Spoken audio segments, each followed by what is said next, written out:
Bab 2121, Putri Dewa Wuyi. Pendeta Sixlaux mengangkat semangkuk sup dingin di hadapannya, tatapannya beralih ke Yunche. Dia jelas mendeteksi rasa manis yang tak terduga yang seharusnya tidak ada dalam sup daun pahit yang biasa. Saat sup dingin memasuki mulutnya, Pendeta Sixlaux mendapati dirinya tidak dapat menahan emosinya lagi. Jejak kehangatan merembes dari sudut matanya, dan dia segera menghabiskan seluruh semangkuk sup awan 4 warna. Paman Sixlaux, makanlah perlahan. Makanan enak harus dinikmati, kata Hua Caili riang, hatinya membengkak karena bangga. Fakta bahwa Paman Sixlaux menghabiskan seluruh mangkuk tanpa ragu-ragu adalah bukti keterampilan kuliner saudara Yun, pikirnya gembira.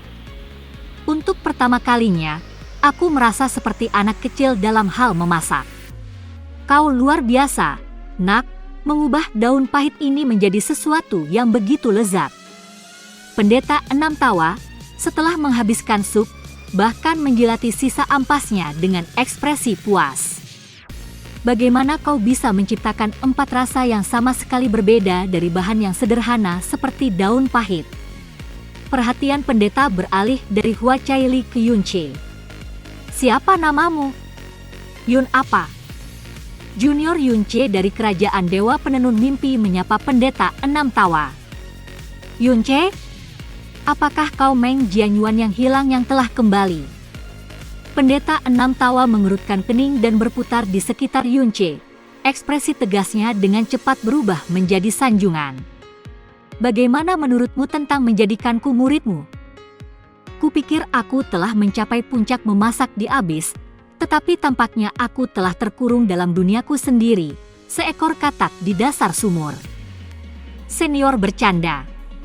Meskipun aku memiliki sedikit pemahaman tentang seni kuliner, aku tidak akan pernah bisa dibandingkan dengan seseorang sepertimu yang telah membenamkan diri dalam kerajinan itu. Jika kau tidak keberatan, kita bisa bertukar pikiran lain kali, jawab Yunche dengan rendah hati sambil membungkuk.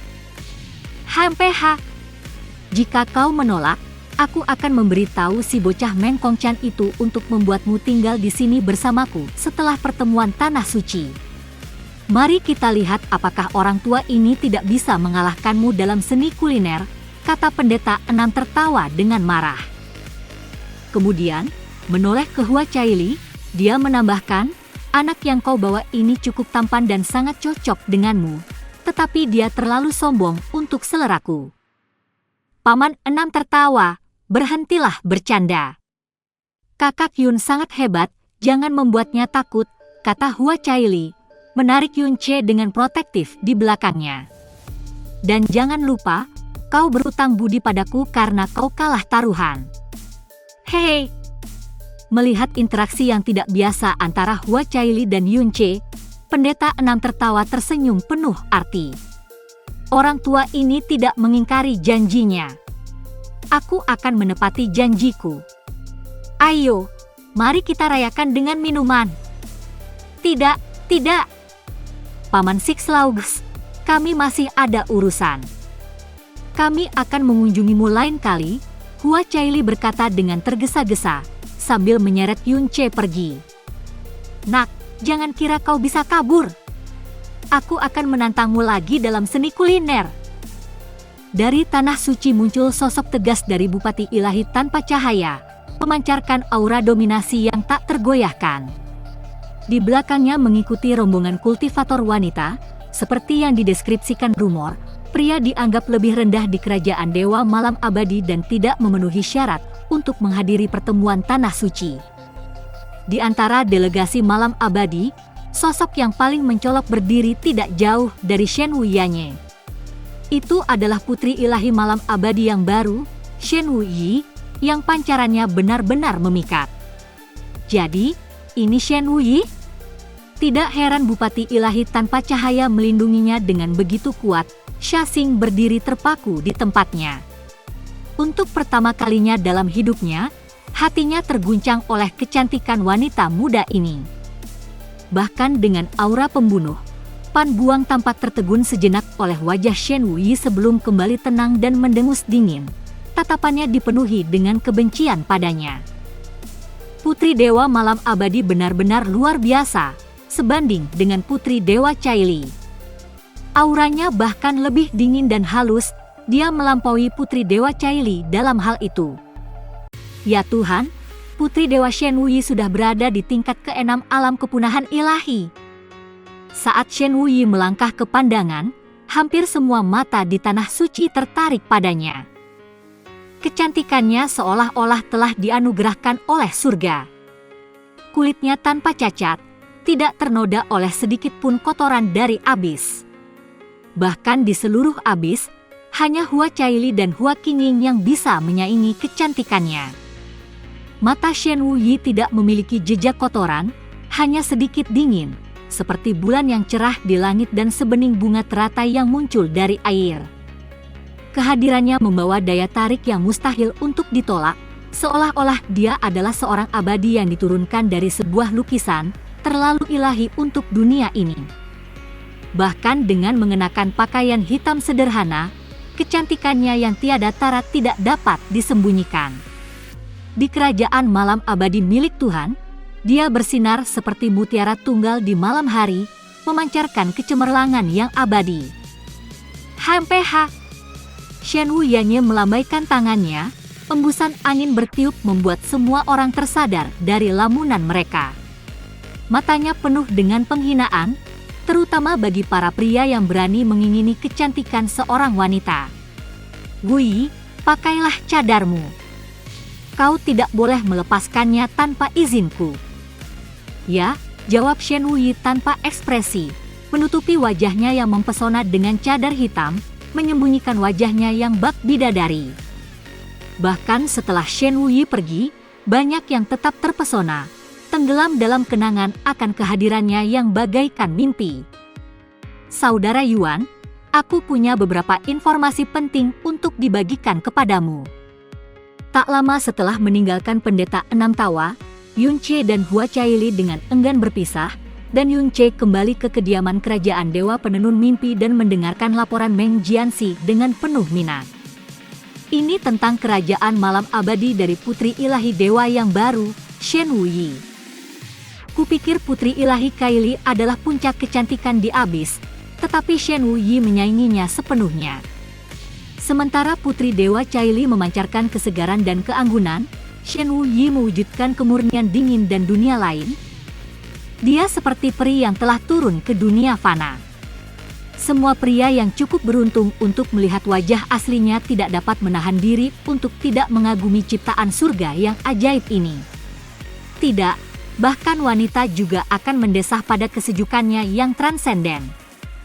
Meng Jianxi berkata, tidak dapat menyembunyikan keterkejutan, kegembiraan, dan kekaguman dalam suaranya. Hanya itu. Yunche bertanya, ingin tahu tetapi tidak terkesan. Dia telah bertemu terlalu banyak wanita cantik yang tak tertandingi dalam hidupnya. Qianye Ying-er, mantan Ratu Naga Shen 11, dan sekarang bahkan Dewi Penciptaan Kehidupan yang dulu tinggi dan perkasa Li Suo ada di sisinya. Meng Jianxi meredakan kegembiraannya dan menjadi serius. Tidak, hal yang paling luar biasa adalah kultivasi Putri Dewa Shen Wuyi. Dalam waktu kurang dari 30 tahun, dia telah naik dari puncak alam master dewa ke tingkat ke-6 alam kepunahan dewa. Itu luar biasa dan hanya bisa disebut keajaiban. Dia mendesah pelan dalam hatinya. Alangkah baiknya jika dia bukan dari kerajaan dewa malam abadi. Baik dari penampilannya maupun bakat kultivasinya, dia adalah yang terbaik di dunia. Wanita seperti itu seharusnya dicari oleh semua orang, tetapi dia lahir di kerajaan dewa malam abadi, tempat yang tidak dapat didekati pria. Ekspresi Yunche berubah menjadi heran. Bakat seperti itu bahkan menyaingi bakatnya sendiri, meskipun dia memiliki kekuatan luar biasa yang diwarisinya, termasuk tubuh suci ketiadaan yang dianugerahkan kepadanya oleh Dewi Leluhur, warisan Dewa Jahat dan Dewa Amarah, serta kekuatan lain yang menantang surga. Kejeniusan yang menakjubkan ini mengingatkannya pada Xia Qingyue, wanita luar biasa yang diciptakan demi dirinya oleh Dewi Leluhur, yang telah menikahinya di kota awan terapung dan menjadi bagian dari hidupnya sejak saat itu. Hanya dia yang bisa memiliki bakat yang menantang surga. Qing Yue, mungkinkah itu kamu? Pikiran Yunche melayang ke masa lalu mereka, mengingat setiap kenangan saat mereka berdua telah menghabiskan waktu bersama dan kejadian yang telah mereka lalui. Datang ke dunia jurang ini, tujuan utamanya adalah untuk dikubur di dunia ini selamanya, tidak membiarkan ancaman apapun ditransmisikan ke dunia kehidupan, dan tujuan lainnya adalah untuk menemukan keberadaan Xia Qing Yue dan merawat Shen 11 dan putri mereka dengan baik. Qing Yue, jika aku memiliki kesempatan untuk bertemu denganmu lagi, aku pasti akan menggunakan semua yang kumiliki untuk menebus hutang dan rasa bersalah yang kumiliki padamu selama bertahun-tahun. Tingkat keenam alam kepunahan ilahi adalah alam tertinggi di antara semua putra dan putri ilahi, kecuali Dian Jiushi, putra ilahi pertama. Meskipun aku tidak tahu apa esensi ilahi Shen Wei, menurut bakat kultivasi seperti itu, dia memiliki setidaknya 9 poin esensi ilahi, dan bahkan mungkin memiliki esensi ilahi yang sama sempurnanya denganmu. Suara Meng Jianxi memecah lamunannya. Saudara Yuan, apakah kamu mendengarkan? Ya, aku mendengarmu. Terus awasi pergerakan semua putra dan putri dewa.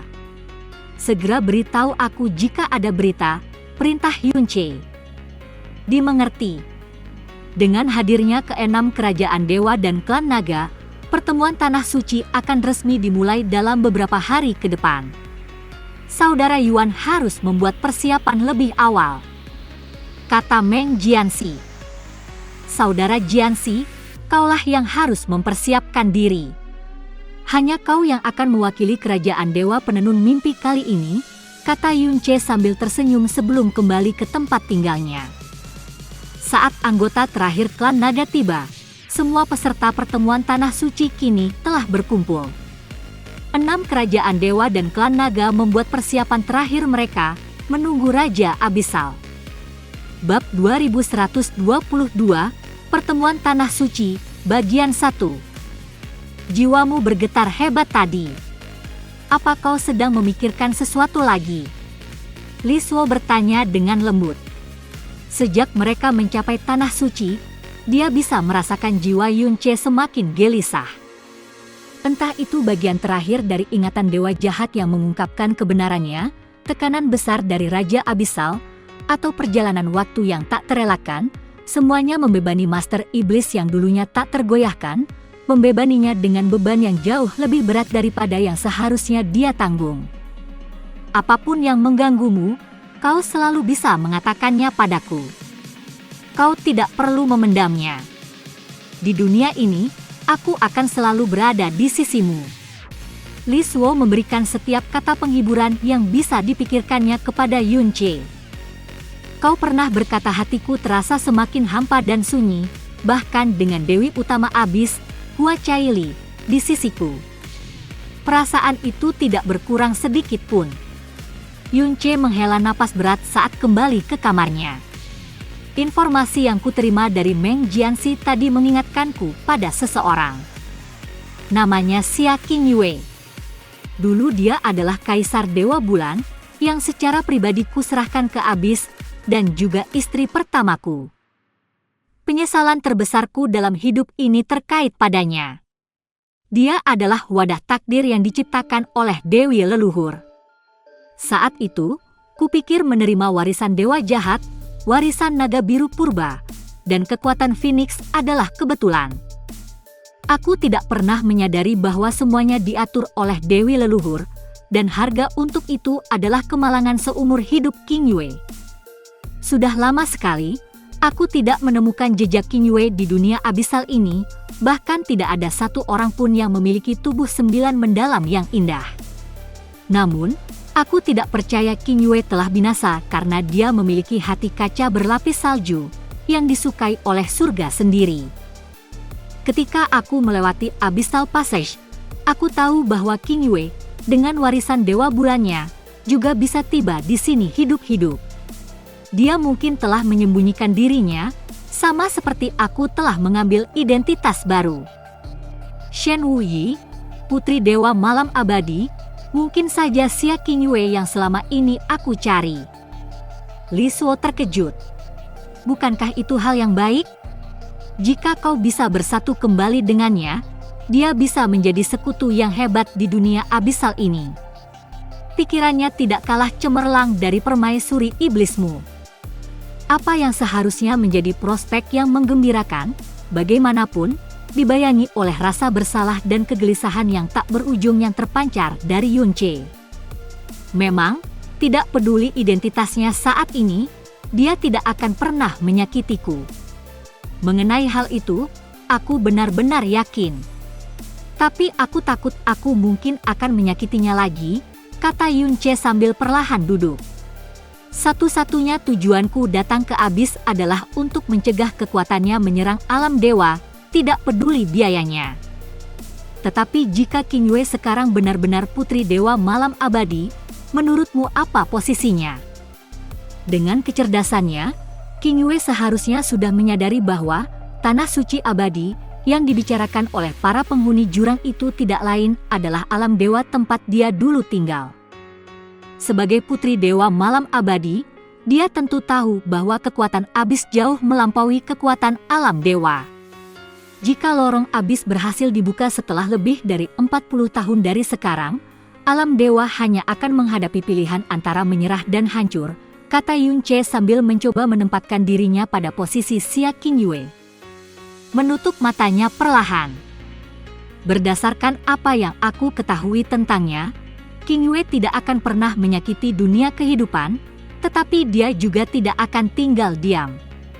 Dia mungkin berencana untuk merebut sumber ilahi kerajaan dewa malam abadi untuk menunda pembukaan lorong Abyss. Tetapi biaya dari tindakan seperti itu adalah kematiannya, terlepas dari keberhasilan atau kegagalan. Li Suo bingung. Jika memang begitu, maka tujuannya sejalan dengan tujuanmu. Bahkan jika hasilnya tidak sempurna, dia tetap bisa membantumu.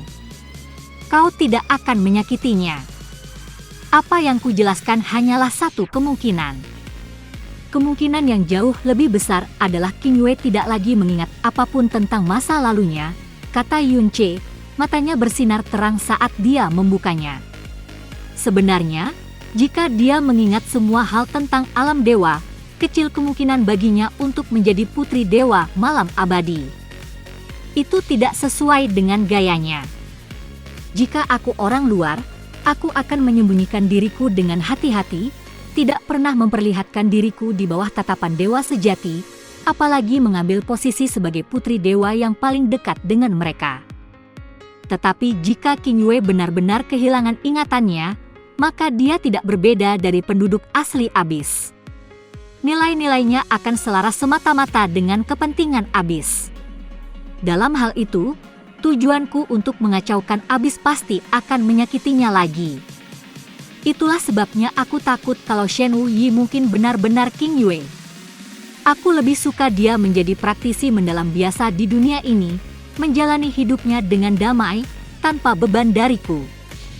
Li Suo, dunia ini pada akhirnya akan berakhir, entah karena tindakanmu atau karena aku. Revolusi alami. Hasil itu tidak akan berubah. Berdasarkan garis waktu Baekti Day of Time, kehidupan dunia ini sudah mendekati akhir. Jadi, apapun yang kau lakukan, itu tidak akan terlalu berarti bagi Abyss. Mengapa kau begitu bimbang? Li Suo menawarkan kata penghiburan setelah berpikir sejenak. Ya, Little Li Suo, kau benar kali ini. Aku seharusnya tidak begitu ragu. Selain itu, aku bahkan belum bertemu dengan Eternal Night Divine Daughter.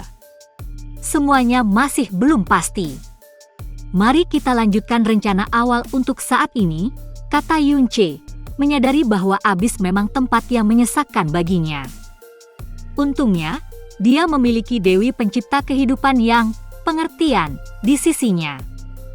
Li Suo ingin membantah bahwa dia tidak kecil, tetapi merasakan suasana hati Yunche mulai stabil, dia memilih untuk tetap diam. Waktu berlalu dengan cepat. Keesokan harinya, Berita datang dari pengawal Tanah Suci, Raja Abyssal telah memanggil mereka.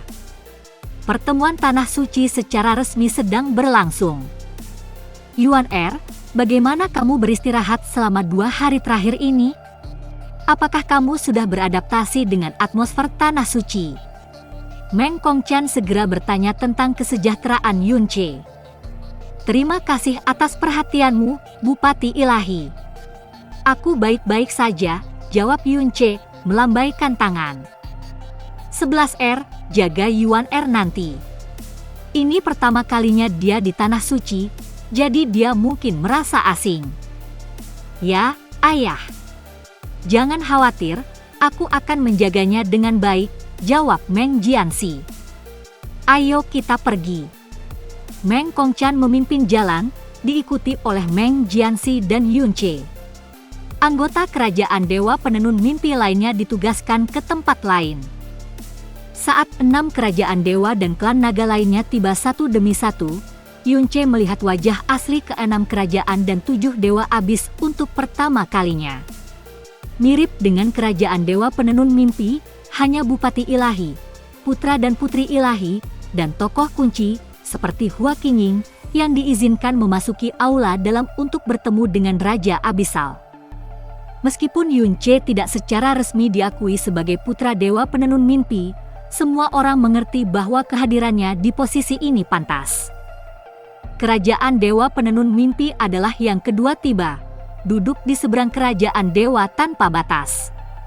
Bupati Ilahi Akhir Tanpa Batas dan Putra Dewa Tanpa Batas sudah duduk. Kali ini, selain dari 2 Bupati Ilahi yang saling mengangguk, Putra Dewa saling bertukar tidak ada gerakan, terutama saat wajah Dian Jiushi menjadi gelap, matanya dipenuhi dengan rasa iri dan dendam.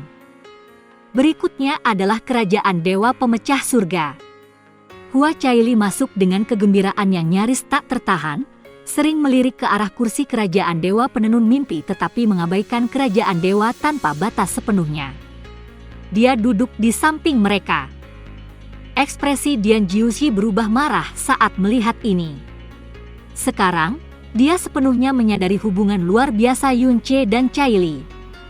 Mengingat bagaimana Yunche memanggil Hua Qingying sebagai Bibi, kondisi mentalnya mulai hancur. Setelah kerajaan Dewa Pemecah Surga adalah kerajaan Dewa Malam Abadi. Tatapan Yunche jatuh pada Putri Dewa Malam Abadi untuk pertama kalinya. Meskipun dia mengenakan kerudung, saat dia melihat matanya, dia langsung teringat pada Xia Qingyue selama turnamen peringkat angin biru. Dia tidak akan pernah melupakan mata yang cerah itu. Shen Wuyi duduk dengan tenang di dekat Yunche, wajahnya tenang dan tidak terganggu, namun hatinya seperti disengat oleh kekuatan yang tak terlihat. Dalam hati, dia merasa jauh lebih tidak tenang. Apakah aku mengenalnya? Dia merasa penting bagiku. Kerajaan Dewa Bulan Bintang dan klan naga mengikuti, duduk di kedua sisi perjamuan. Yang terakhir tiba adalah kerajaan Dewa Kupu-kupu Burung Hantu, yang tempat duduknya tampak lebih tinggi dari yang lain, dekat dengan tahta Raja Abyssal, menandakan status yang luar biasa.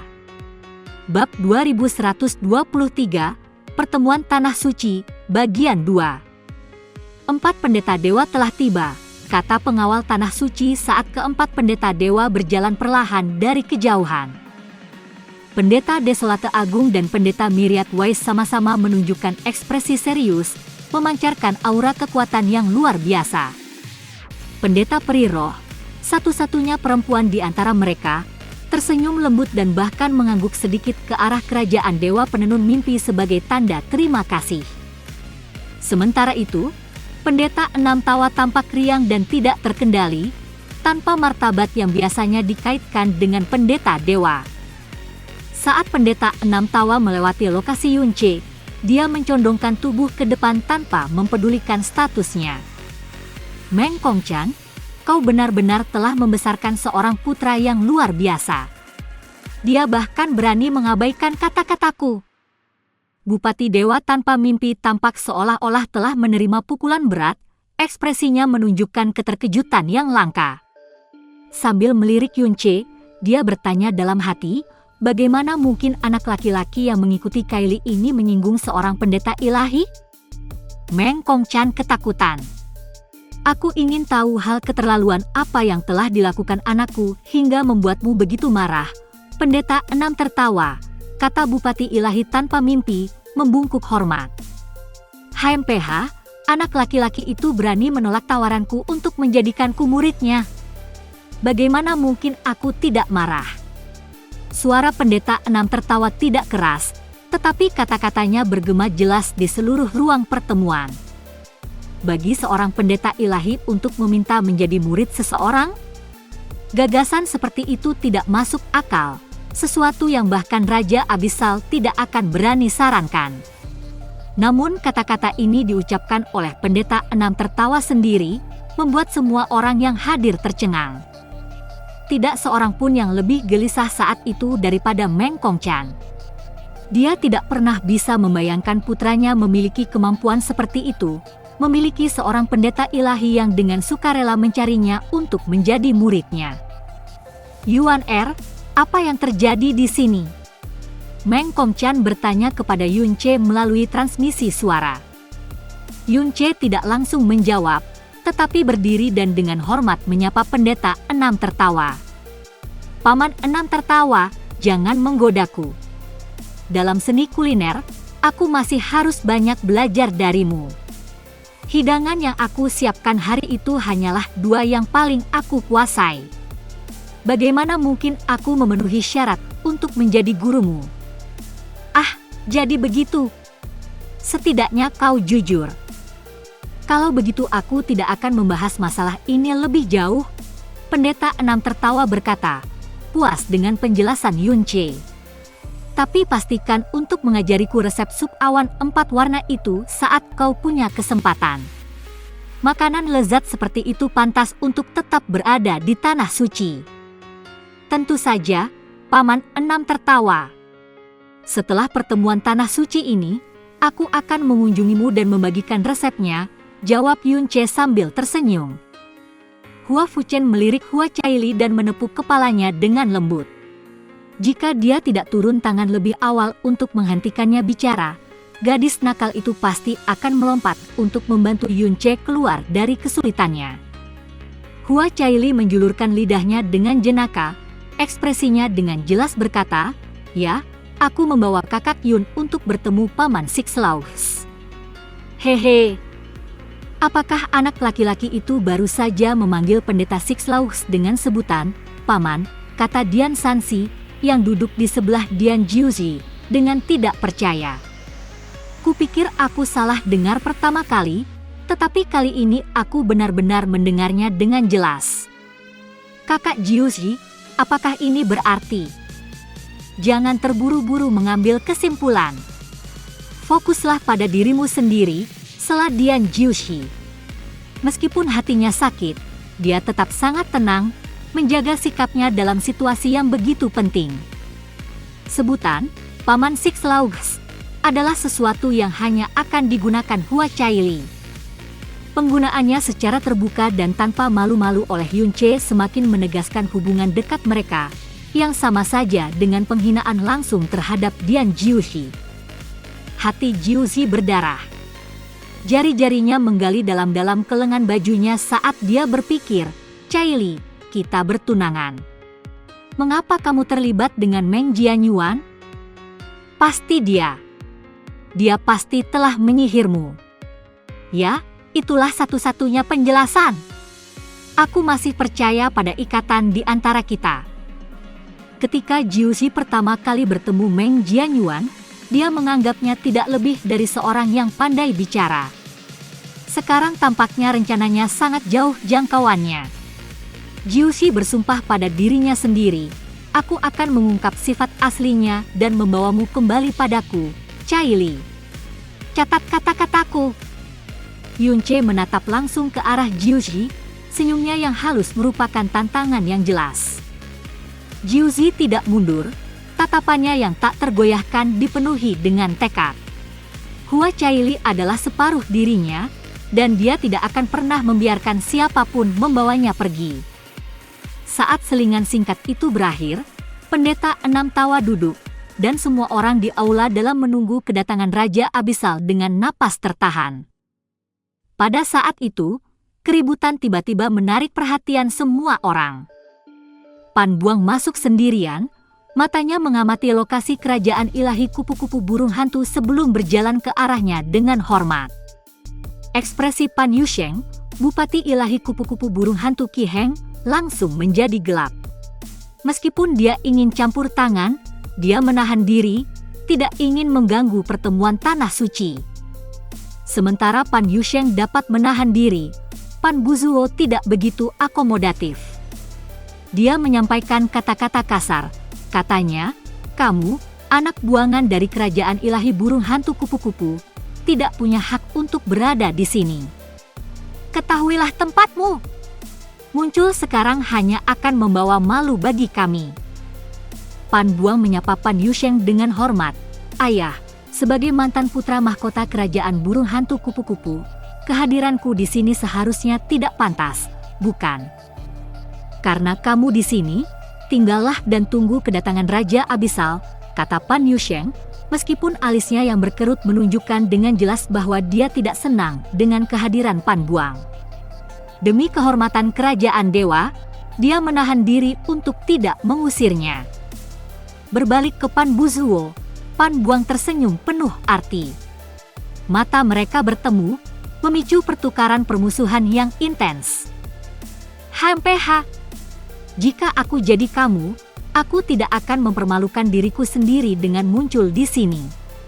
Lumpur tidak akan pernah bisa berjemur di bawah sinar matahari, itu benar-benar memalukan. Pan Buzuo mencibir dingin. Pan Buang menjawab, apakah kau ingat hari-hari ketika kau bersujud di kakiku?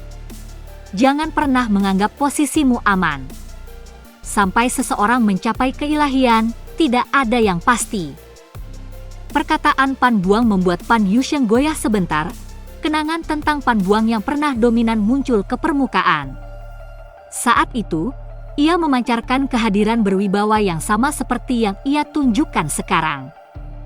Haha, berpegang teguh pada kejayaan masa lalu, hanya yang lemah yang melakukan itu. Jika kau berani muncul di sini, kau harus siap menghadapi tantangan di depan. Biarkan aku mengingatkanmu, kesenjangan antara esensi ilahi bukanlah sesuatu yang dapat dijembatani oleh kata-kata belaka. Pan Buzuo membalas dengan senyum sinis, siap untuk menginjak Pan Buang lagi dan membuatnya tidak dapat berdiri lagi.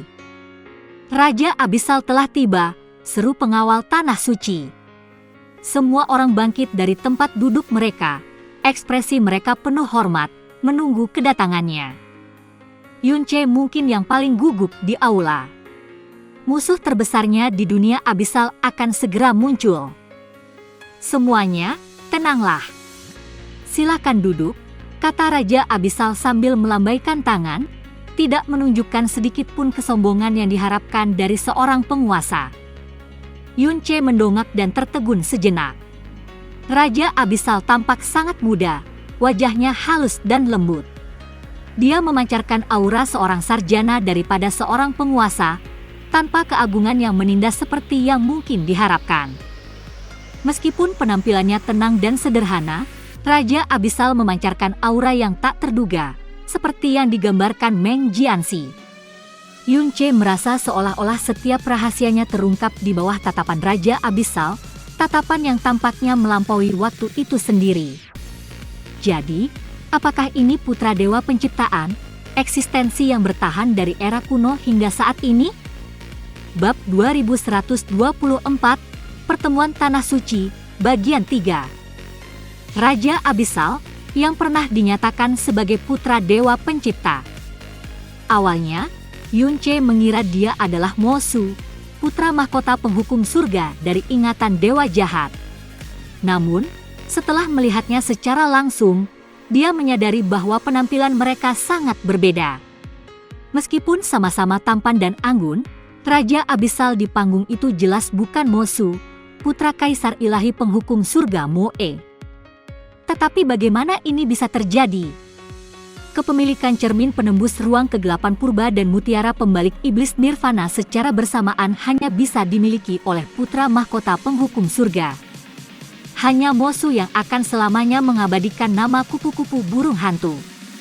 Mungkinkah Raja Abyssal di hadapan mereka bukanlah dirinya yang sebenarnya, tetapi hanya bentuk seperti boneka yang nyata? Saat pikiran-pikiran ini muncul, gelombang keterkejutan bergulir di benak Yunche. Jika versi Raja Abyssal ini selalu muncul dalam bentuk ini, lalu di mana tubuh aslinya? Meskipun hatinya bergejolak, wajahnya tetap tenang, tidak menunjukkan sedikit pun rasa heran. Tatapan Abyssal Monarch menyapu semua orang yang hadir, menatap Yunche beberapa saat, seolah ingin memastikan sesuatu. Para Divine Regents yang terhormat, sudah lama sekali sejak terakhir kali kita berkumpul. Tujuan memanggil kalian ke sini hari ini pasti sudah jelas bagi kalian. Suara Abyssal Monarch tenang dan terukur, menenangkan semua orang saat dia berbicara. Dunia Abyss semakin dirusak oleh Black Tide of Time, membuatnya tidak cocok untuk ditinggali dalam waktu lama. Berdasarkan frekuensi perubahan ini, Abyss akan runtuh dalam waktu sesedikit 1 abad atau, paling lama, 1 milenium. Tidak ada jejak kesedihan dalam kata-kata Abyssal Monarch, seolah-olah dia hanya menceritakan fakta biasa. Namun, di telinga hadirin, itu seperti ledakan gemuruh yang membuat mereka terhuyung-huyung. Meskipun para bupati ilahi dari berbagai negara yang berdiri di puncak dunia lebih selaras dengan gelombang hitam waktu daripada praktisi biasa, mereka juga tidak memiliki kepastian tentang kapan bencana apokaliptik akan benar-benar tiba. Sekarang, mendengar pernyataan Raja Abyssal, mereka menyadari betapa sedikitnya waktu yang tersisa bagi Abyss. Bagi praktisi tingkat dewa dengan rentang hidup yang mencakup puluhan ribu tahun, 1 abad atau bahkan 1 milenium hanyalah momen yang cepat berlalu. Akhir Abyss sudah dekat. Generasi putra dan putri ilahi dari berbagai kerajaan ini pasti sudah menonjol bagi Anda. Kultivasi dan bakat mereka tak tertandingi, bahkan menghasilkan lebih dari 1 individu dengan esensi ilahi yang sempurna. Tokoh-tokoh seperti Hua Caili, Meng Jianyuan, Shen Wuyi, dan Pan Buang. Wus! Kata-kata Raja Abyssal segera memicu gelombang keterkejutan di antara kerumunan.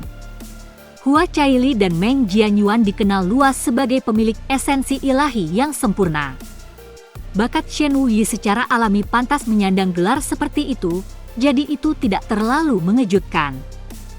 Namun, nama Pan Buang yang tercantum di samping nama-nama orang ini membuat semua orang tercengang, terutama Bupati Ilahi Qi Heng, yang tangannya gemetar saat memegang cangkir anggurnya.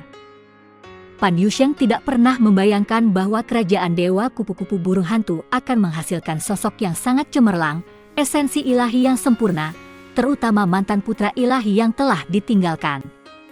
Tidak heran Pan Buang diizinkan memasuki aula dalam tanpa perlawanan, sepertinya Raja Abyssal telah mengetahui kebenarannya.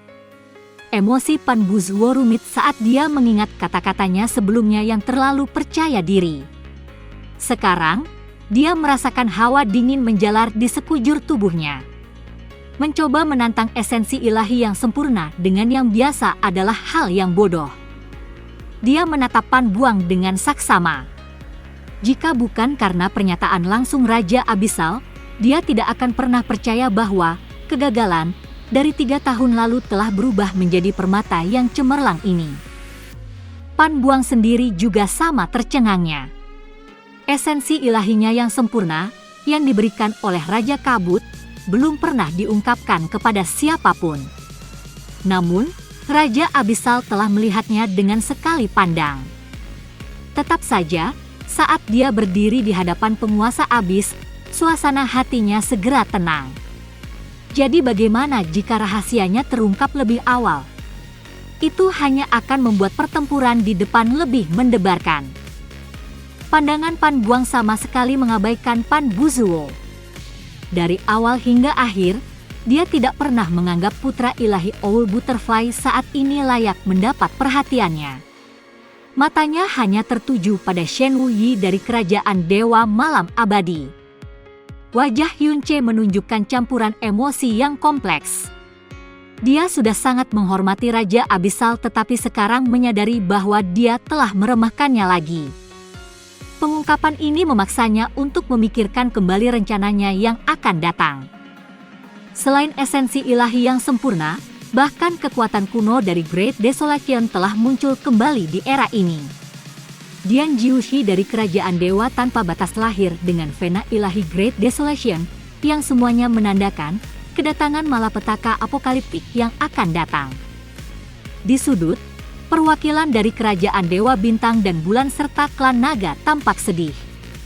Yang pertama, meskipun memiliki putra ilahi kembar dengan kemampuan yang saling melengkapi, kurang menonjol. Yang terakhir bernasib lebih buruk, karena satu-satunya keturunan langsung mereka dari garis keturunan naga leluhur bahkan belum mencapai alam kepunahan ilahi. Hukum surgawi telah menjadi semakin aktif dalam beberapa tahun terakhir. Semua fenomena yang tampaknya menakjubkan ini tidak lebih dari sekadar respons terhadap kesengsaraan yang akan datang.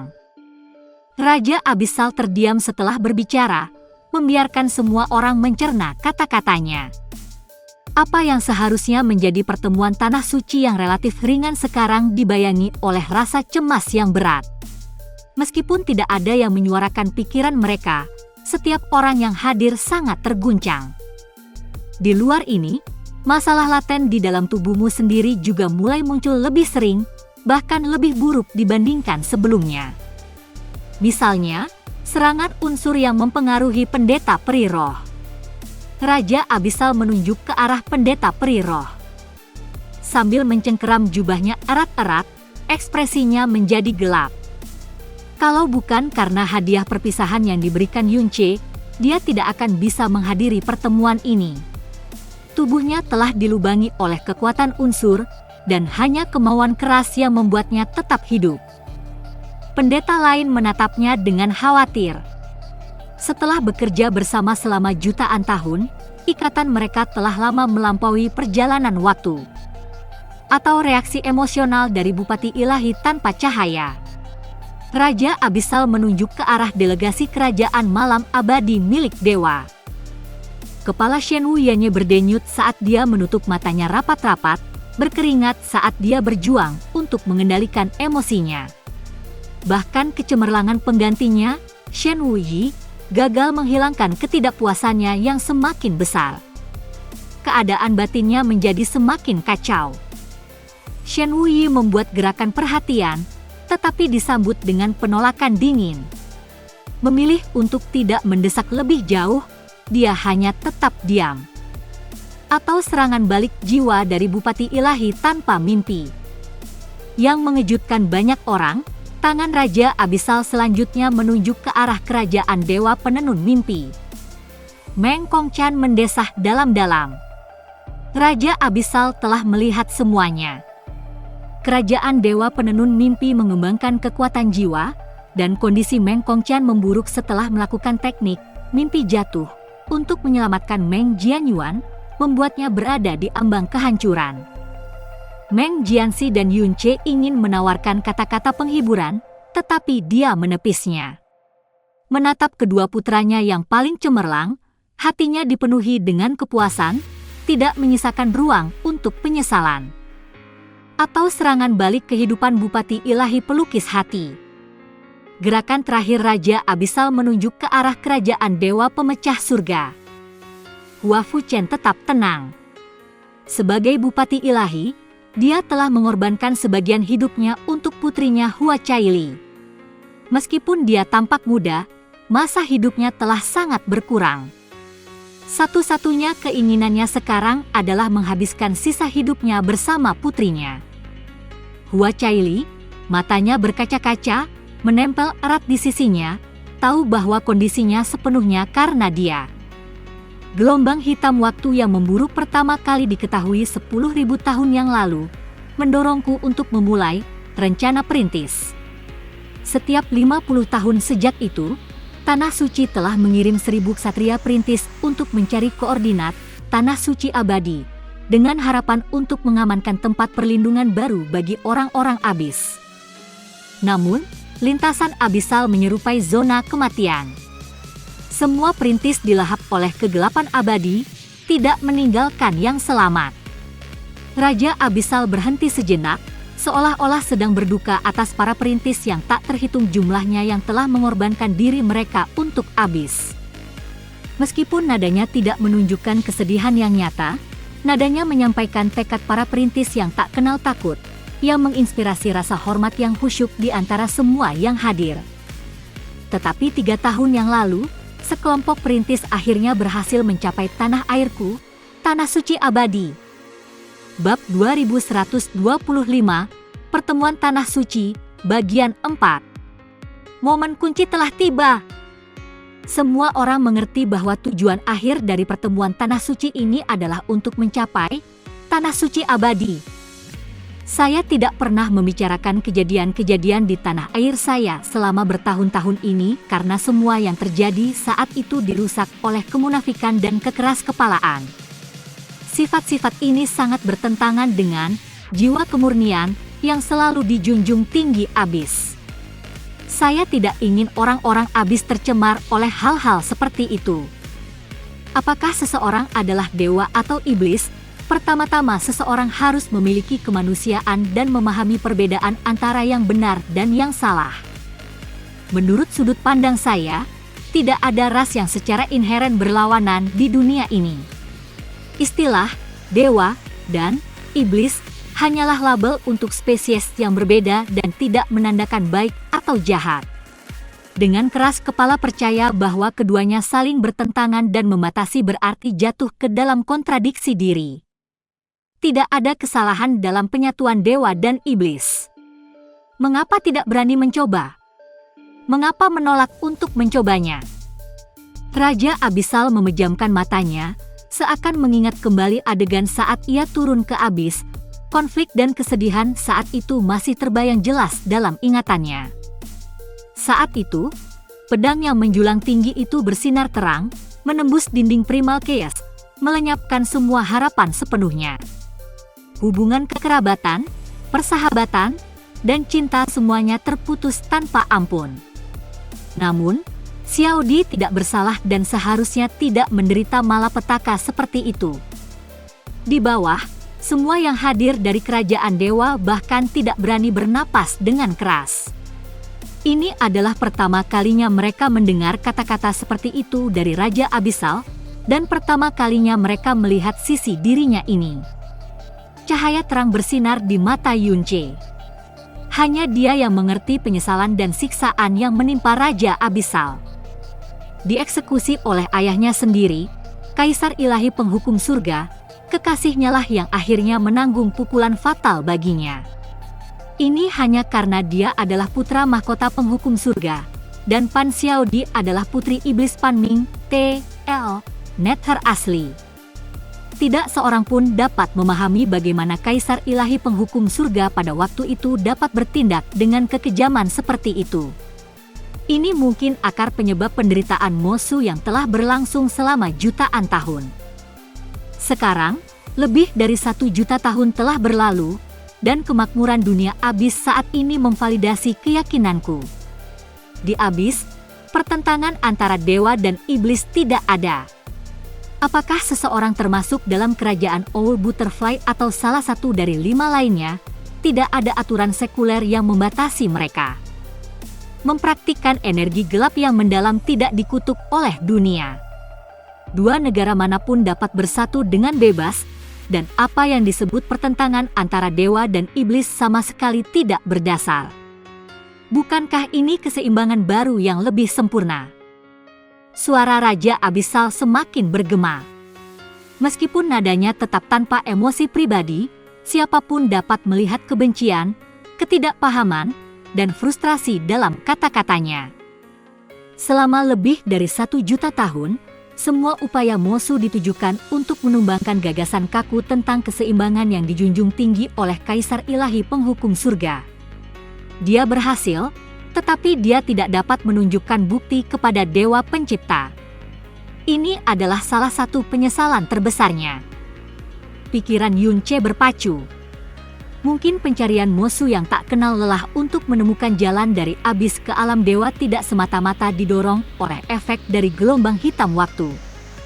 Alasan penting lainnya mungkin adalah keinginannya untuk secara pribadi membuktikan kepada Kaisar Ilahi Penghukum Surga bahwa Dewa Pencipta salah, dan bahwa Mosu tidak pernah bermaksud untuk menyerang atau menduduki alam dewa. Sejak tiba di abis, Yunche selalu merasa bahwa itu bukanlah sarang iblis yang dibayangkannya.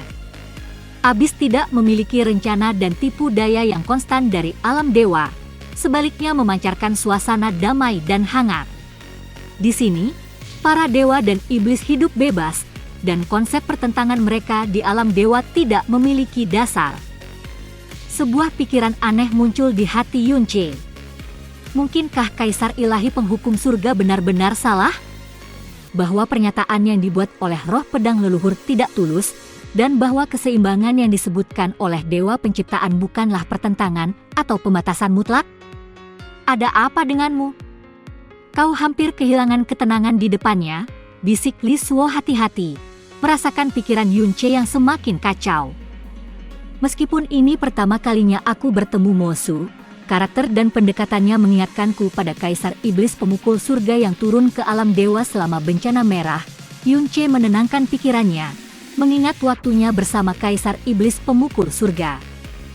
Saat itu, kupikir Kaisar Iblis, yang telah diasingkan di luar kekacauan selama jutaan tahun, akan kembali dengan kebencian yang tak terbatas, bahkan memusnahkan seluruh dunia saat ini. Namun dia tidak melakukannya. Dia bahkan menyalahkan dirinya sendiri setelah secara tidak sengaja membunuh 3 Dewa Brahma.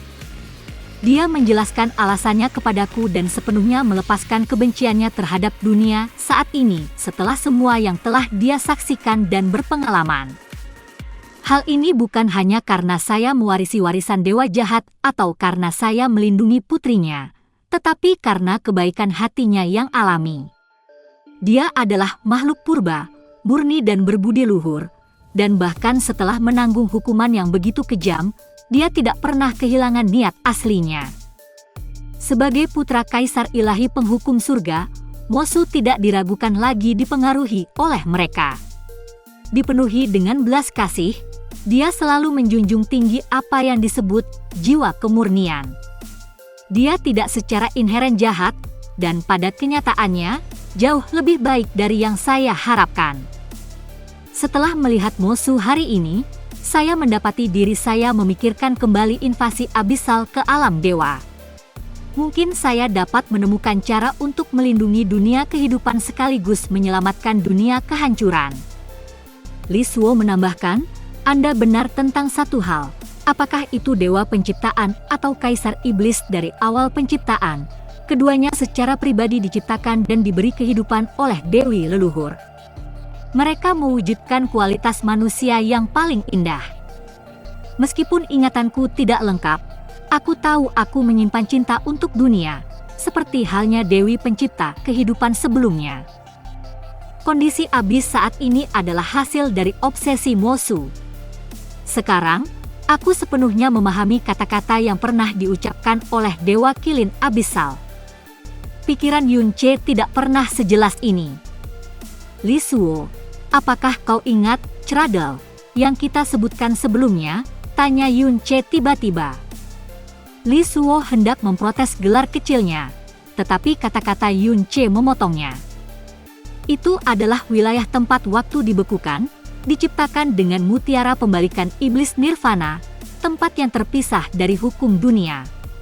Saya menduga orang yang sebenarnya ada di dalamnya tidak lain adalah putri iblis yang brilian, Pan Xiaodi.